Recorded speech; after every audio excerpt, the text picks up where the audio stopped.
Baik, Iwabillah. Siapakah Dajjal? Dajjal ini lahir di Samirah dan dia diberi nama Samiri karena lahir di Samirah. Nah, kenapa disebut Samiri? Karena lahir di Samirah. Dia lahir 100 tahun sebelum Nabi Musa diutus. Dan Allah Subhanahu wa taala memberikan kelebihan kepadanya. Pertama, dia diberikan umur panjang. Ya, yang zura umroh ila yamsah ila akhir zaman. Ya, dia ditangguhkan ajalnya sampai akhir zaman. Yang kedua, dia memiliki kecerdasan di atas akal jenius rata-rata umat manusia. Jadi sejenius apapun umat manusia yang normal, dia 60 tahun di atasnya. Sehingga penemuan-penemuannya, kecanggihan berpikirnya, kedewasaannya jauh di atas manusia. Rata-rata manusia normal. Yang ketiga, dia memiliki kemampuan sihir yang luar biasa. Apapun sihir yang selama ini kita saksikan, tidak ada yang mampu mengalahkan sihir dia. Sehingga saking luar biasa sihir yang dia miliki, seolah-olah orang mengenalnya selevel dengan Tuhan. Karena apapun yang semestinya menjadi perbuatan Tuhan, Dajjal bisa melakukannya. Nah, ini saking hebatnya sihir Dajjal. Nah, nasab kelahirannya adalah nasab yang aneh para Allah. Dia lahir dari termasuk Bani Israel. Bani Israel ini keturunan Nabi Yakub. Yakub itu gelarnya Israel. Keturunannya disebut Bani Israel. Dari Yehuda. Yehuda ini adalah anak laki-laki dari istri pertama Nabi Yakub alaihissalam. Nabi Yakub istrinya 4. Yang pertama bernama Ya'la. Dari Ya'la ini melahirkan 6 orang. Salah satunya bernama Yehuda dan Lewi. Lewi melahirkan Nabi Musa alaihissalam. Yehuda melahirkan bangsa yang kita kenal Yahudi. Salah satunya Yehuda ini melahirkan generasi yang pada akhirnya melahirkan Samiri. Ya. Kalau Rahil istri yang kedua, dan ini istri yang paling dicintai oleh Nabi Yakub, melahirkan 2 anak, Bunyamin dan Nabi Yusuf. Nabi Yusuf dan Bunyamin. Yang lainnya juga sama melahirkan 2 anak. Kahit dari Ya'la melahirkan 2 anak, Dam dan Naftali. Ya. Anak tertua dari Nabi Yakub dari istri pertama bernama Raubin. Nah, dari Yehuda inilah lahir Samiri. Nah, ayah dan ibunya, kakek dan nenek Samiri ini adalah para penyembah berhala. Karena Samirah saat itu terkenal penyembah berhala. Ayahnya ini lahir dari proses perzinahan adik dan kakak, incest. Adik dan kakak berzina, lahir ayahnya. Adik dan kakak berzina, lahir ibunya. Jadi ayah dan ibunya ini lahir dari proses yang haram. Dan ketika ibunya menstruasi, disetubuhi sama ayahnya. Jadi itu, peluangnya dari 2000 persetubuhan dalam keadaan menstruasi, 1 bisa jadi. Karena menurut penelitian medis juga, bahwa darah kotor tidak menghalangi terjadinya fertilisasi, tidak menghalangi terjadinya reproduksi manusia. Jadi tetap pembuahan ovum oleh sperma bisa terjadi walaupun ada dalam medium darah kotor, menstruasi. Nah, ketika itulah hamil dan lahirlah Samiri. Rasulullah SAW menyebutkan dalam Musnad Imam Ahmad, ayah dan ibu Dajjal ini melewati perkawinannya selama 30 tahun tanpa melahirkan seorang anak pun. Dan di tahun ke-30 pernikahannya melahirkan Dajjal, melahirkan Samiri. Kelahirannya ini akan menjadi petaka bagi kedua orang tuanya. Dia adalah orang yang paling sedikit manfaatnya dan paling banyak keburukannya bagi manusia, terutama bagi kedua orang tuanya. Bahkan ketika dia lahir, alam semesta menolak kelahirannya. Dordar gelap, hujan badai, petir. Itu terjadi di malam di mana Samiri dilahirkan. Seolah-olah alam menolak kehadirannya. Nah, sejak lahir sampai usia 5 tahun, dia tidak netek sama ibunya. Kebayang, 5 tahun air susu ASI tidak ditetekkan. Itu yang menyebabkan terjadinya kanker payudara. Maka ibunya pun meninggal gara-gara kanker payudara ini. Nah, ibunya meninggal gara-gara itu. Terbukti apa yang disampaikan Rasulullah. Kelahirannya menjadi petaka bagi kedua orang tuanya. Begitu pula ayahnya, maka ayahnya menjadi single parent.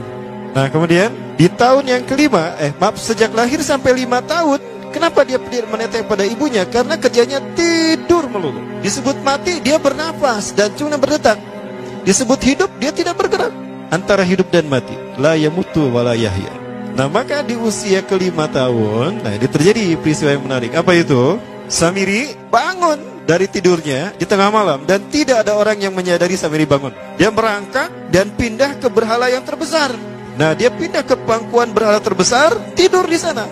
Dan ternyata ketika berada di berhala terbesar tadi, ya buang air kecil dan buang air besar. Besoknya itu adalah hari pemujaan kepada dewa-dewa mereka, bangsa Samirah. Apa yang terjadi? Ketika terjadi ritual pemujaan tadi, maka sang raja yang dipertuhankan oleh kaumnya mencium sesuatu yang tidak enak. Bapaknya Samiri ini adalah tokoh agama paganisnya. Pas dilihat, kaget sang raja. Ternyata itu pesing berasal dari pantatnya si Samiri yang ada di pangkuan berhala terbesar. Marah murka tuh sang raja. Itu anak kamu, kenapa ada di situ? Kurang ajar kamu, ya telah menghina Tuhan kita. Kenapa kamu pindahkan anak kamu ke situ? Oh tidak Tuhan, saya tidak memindahkannya. Bagaimana saya bisa menghina Tuhan saya? Lalu siapa yang memindahkannya? Kan dia lumpuh. Nah, sekali lagi, kehadirannya menjadi petaka bagi kedua orang tuanya. Akhirnya raja marah dan ayahnya dipenjara. Selama ayahnya tidak bisa membuktikan penghinaan tadi, maka ayahnya dihukum mati. Pada akhirnya ayahnya pun dihukum mati. Ya, sedikit manfaat bagi kedua orang tuanya. Maka kemudian dia hidup pelihara oleh sang raja. Dan pas di usia dia 5 tahun itu, Allah menimpakan murkanya kepada bangsa Samirah yang sudah kelewat batas, maksiat, dan sudah tidak ada toleransi dari Allah untuk mereka hidup di bumi. Maka Allah perintahkan mereka Jibril menghabisi mereka. Maka bangsa Samirah itu pun diratakan. Si Samiri karena masih balita, ya Allah selamatkan dia lewat malaikat Jibril. Diselamatkan dia dan ditempatkanlah di pulau entah berantah. Ada yang menyebutkan pulau ini berada di Laut Yaman, dan pulau ini dinamakan Pulau Socotra. Pulau Socotra ini adalah pulau yang berada di ujung Jazirah Arab. Nah, ini Pulau Socotra. Ini pulau tempat di mana Dajjal atau Samiri dibesarkan sejak 5 tahun sampai usia 100 tahun. Ya, dari usia 5 sampai 100 tahun dia tinggal di Pulau Socotra ini. Nah, Pulau Socotra ini adalah pulau yang berada di kawasan Yaman. Pulau yang memiliki banyak keunikan luar biasa. UNESCO sempat ingin menjadikannya keajaiban yang ke-8. Kan ada 7 keajaiban dunia ya. Yang ke-8-nya tadinya ini. Namun karena dia terkait dengan Samiri Dajjal, maka banyak negara yang menentangnya, terutama negara-negara yang menjadi pengikut Dajjal. Maka pada akhirnya pulau ini dirahasiakan. Nah, sebetulnya pulau ini unik kalau kita ingin berekreasi ke sana. Namun karena posisi yang terpencil, jarang orang mengikutinya. Para wisatawan jarang mengunjunginya. Padahal sesuatu unik, termasuk binatang dan penghuninya tuh unik-unik. Pohonnya unik. Dunia menyebutnya pulau ini dengan pulau julukan dari pulau alien hingga pulau neraka.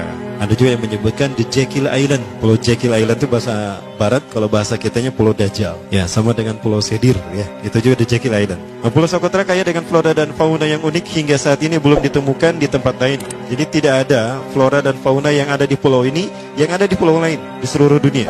Hanya ada di pulau ini. Makanya di pulau inilah Allah ciptakan satu binatang yang unik juga, yang disebut dengan jasasa. Jasasa, binatang jasasa itu artinya mata-mata. Tajassa yatajassu tajassusan wa jasasatan, artinya pemata-mata, spy. Binatang ini bertumbuh besar, tahmatun kabirah tughatti jismaha asy-sya'r hatta la nastati an nafariqa ayna wajhu wa ayna dubru. Tubuhnya besar, dipenuhi dengan bulu, sehingga saking penuhnya bulu kita tidak bisa membedakan mana dubur mana wajah. Yang menghadap itulah wajah. Baik, karena itu pulau ini pernah dilesarkan sebagai salah satu dari 7 keajaiban dunia yang baru ya. Nah, baik, ini contohnya nih. Saya perlihatkan keajaiban dan keunikan. Ini adalah padang pasir di Pulau Socotra. Ini burung, salah satu jenis burung yang bisa kita jumpai di Socotra. Dan ini kepiting unik, kepiting Pulau Socotra. Aneh ya, kepitingnya seperti itu. Ini laba-laba langka di Socotra, mirip tarantula. Dan ini pohon darah naga yang ada di Pulau Socotra juga. Nah, ini salah satu jenis pohon Dorstenia Socotra. Dan ini juga pohon yang lain, pohon Dendrosisaios Socotra. Ya, saya sebutkan lagi ya.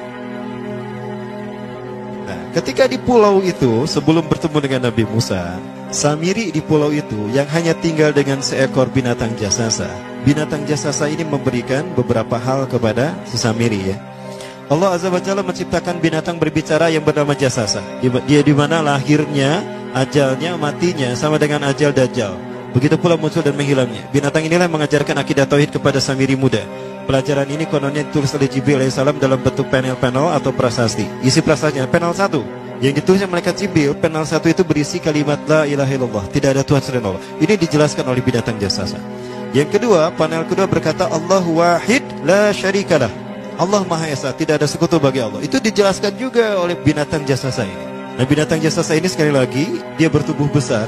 Kategorinya adalah kelasnya itu mamalia, genusnya mamalia. Cuma saya tidak tahu nama spesiesnya apa. Pada tahun 2017, akhir dari bulan Agustus di Filipina ditemukan binatang seperti ini. Ciri-ciri binatang ini nyaris sempurna seperti ciri-ciri binatang jasasa yang disebutkan Rasulullah terkait dengan binatang yang memata-matai Dajjal. Tubuhnya penuh dengan bulu. Ini disebutkan dalam surat An-Naml ayat ke-82. Ya, binatang ini seperti ini dan dia tidak pernah jauh dari laut karena dia selalu ingin membasahi tubuhnya dan dia pun makan dari makanan ikan laut. Maka dia tidak pernah jauh dari pantai. Seperti ini. Nah, binatang inilah yang mengajarkan prasasti mengajarkan akidah tauhid kepada Samiri muda. Yang ketiga, engkau diurus oleh Jibril. Karena itu janganlah engkau mengkhianati janjimu dengan Allah. Hanya engkau saja di pulau ini. Panel yang kelima, makanlah dan nikmatilah makanan dan minuman yang menjadi rizki dari Allah sesuai kehendakmu. Tidurlah sesukamu, tapi sembahlah Allah dalam berbagai keadaanmu dengan tasbih keesaan Allah kepadanya, yaitu dengan melaksanakan solat yang diwajibkan kepadamu. Allah lah sang raja, Allah yang Maha Esa. Dia tidak berayah dan tidak pula mempunyai anak. Allah Tuhan Tuhan yang maha besar dan maha agung. Dialah yang maha raja. Ada 7 panel. Panel yang ke-7 bercerita tentang Nabi Muhammad. Panel yang ke-6 itu bercerita tentang nabi-nabi. Dan khusus panel yang ke-7 cerita tentang Nabi Muhammad. Jadi Dajjal sudah tahu, Samiri sudah tahu bahwa akan diutus Nabi Muhammad di akhir zaman. Dan itu Nabi yang terbaik. Makanya dia iri. Nah, selesai panel ini disampaikan, maka binatang sejasasa berkata, wahai Samiri, saksikanlah aku telah menunaikan, innani qad fa'altu ma umirtu min rabbi. Demi Allah, saksikan aku sudah menunaikan apa yang diperintahkan padaku, kata binatang jasasa. Maka sekarang adalah perintah terakhir, itu pertanyaan dariku untukmu. Hal tu'minu billah, apakah kau beriman pada Allah? Wa bima unzila ilaih, dan dari apa yang diturunkan kepada nabi-nabinya, kepada Jibril maksudnya. Famadal jawab ya Samiri, apa jawabanmu hai Samiri? Samiri tidak menjawabnya. Lama ditunggu-tunggu, Samiri tidak menjawabnya. Sehingga binatang ini pun pergi dengan menjerit, dengan jeritan yang membuat Samiri ini pekak telinganya. 2 kali lagi datang lagi kembali kepada Samiri dan berkata binatang jasasa, ya Samiri, famadal jawab, hal tu'minu billah, in tu'minu billah, fatakunu mu'minan ajaba imanika ila yaumil qiyamah.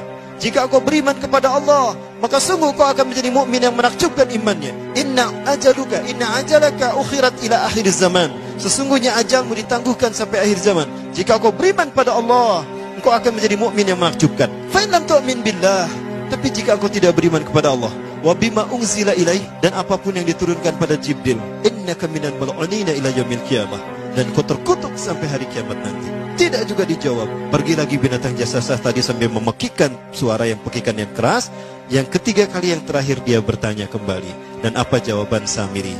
Hei jasasa binatang buruk rupa, lihat di pulau ini tidak ada siapapun kecuali engkau dan aku. Dan yakinilah kalau panel ini bukan tentang Allah yang di langit sana, tapi yang disebut Allah itu saya. Hei jasasa, akulah Allah itu. Oh, dia menjerit dengan jeritan yang makin keras. Sampai si Samiri pun menutup kedua telinganya. Sejak saat itulah binatang itu pergi dan berkata, innaka dajjal, innaka dajjal, innaka dajjal. Engkau adalah pendusta, engkau adalah pendusta. Pendusta sampai hilang suaranya. Di saat itulah Samiri mendapatkan gelar Dajjal. Jadi siapa nama asli Dajjal? Samiri. Dajjal artinya Al-Kazab, pendusta, bukan singkatan kadek. Baik, nah sejak saat itulah Samiri keluar dari pulau itu dan dia sudah menyandang gelar Dajjal, pendusta, karena dia mengaku Tuhan. Baik, Ibadillah, jangan salah, Dajjal kecerdasannya mampu melakukan cloning dan mampu melakukan berbagai macam riset dan eksperimen. Hatta eksperimen yang mengilhami film Hook itu Dajjal bisa melakukan. Bahkan ketika orang membayangkan kendaraan tercanggih itu pesawat terbang, Dajjal sudah mampu membuat piring terbang dengan kecerdasannya. Ya. Rasulullah menyebutkan kendaraan Dajjal itu dia bisa terbang, kata Rasulullah. Dan kecepatan terbangnya 5 km per sekon. 1 detik 5 km. Hanya dengan berkedip-kedip dia berkeliling dunia. Ya. Kecepatan ini diambil dari hadis Rasulullah. Berapa kecepatannya Rasulullah ketika dia terbang di muka bumi? Ya, kendaraan yang dia gunakan itu kecepatan terbangnya seperti awan yang ditiup angin, kata Rasulullah. Dan awan rata-rata ditiup angin itu 5 km per sekon. Dan jarak dari satu telinga ke telinganya, artinya setengah diameter atau diameter kepalanya, keledai yang dia gunakan, Rasul menyebutnya keledai, itu arba'una zira, 40 hasta, 27 meter. Diameternya itu 27 meter. Keledai macam apa yang jarak dari satu telinga ke telinganya 27 meter? Kalau bukan piring terbang. Ini bisa 24 meter kan? 27 meter, bisa tidak? Bisa, dan kecepatannya pun sama. Dan pernah meninggalkan jejak Cop Circle di Yogyakarta. Nah, Cop Circle itu adalah jejak UFO yang menjadi isyarat instruksi bagi para pelaku konspirasi dunia. Siapa? Para kalangan Illuminati.